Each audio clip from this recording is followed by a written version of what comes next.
నేను ఎన్నో సినిమాలు నిర్మించాను, కానీ ఈ సినిమా నాకు చాలా స్పెషల్. ఎందుకంటే పవన్ కళ్యాణ్ గారు డిప్యూటీ సీఎం అయిన తర్వాత రిలీజ్ అయ్యే మొట్టమొదటి సినిమా కాబట్టి నాకు ఈ సినిమా ఎంతో స్పెషల్. అంతేకాకుండా ఇటువంటి సినిమా ఖుషి లాంటి సినిమా కాకుండా ఒక historical film, historical background, pan India film. First time Pawan Kalyan garu act చేసే పాన్ ఇండియా ఫిలిం నిర్మించినందుకు నాకు ఎంతో గర్వంగా ఉంది.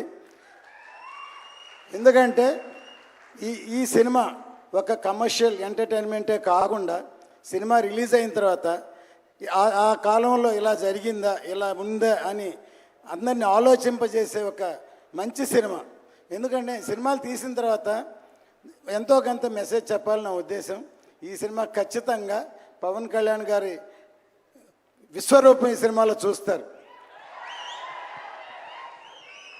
జై హింద్. ఈ సినిమాలో పనిచేసిన అందరికీ సభాముఖంగా చాలా కష్టపడి చాలా కాలం వేసింది. ముఖ్యంగా కీరవాణి గారు అద్భుతంగా బ్యాక్గ్రౌండ్స్ మ్యూజిక్ ఇచ్చారు. ఆయనకి సభాముఖంగా నా కృతజ్ఞతలు. ఇక కెమెరామ్యాన్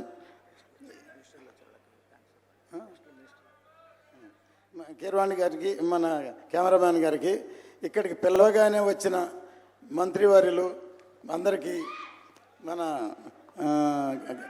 కర్ణాటక నుంచి వచ్చిన ఫారెస్ట్ మినిస్టర్, తర్వాత మన ఆంధ్ర నుంచి వచ్చిన మన సినిమాటోగ్రఫీ మినిస్టర్, తర్వాత మన డిప్యూటీ స్పీకర్, అందరికీ ధన్యవాదాలు. ప్రతి వారికి పేరు పేరున సినిమాలో చాలా కష్టపడ్డారు.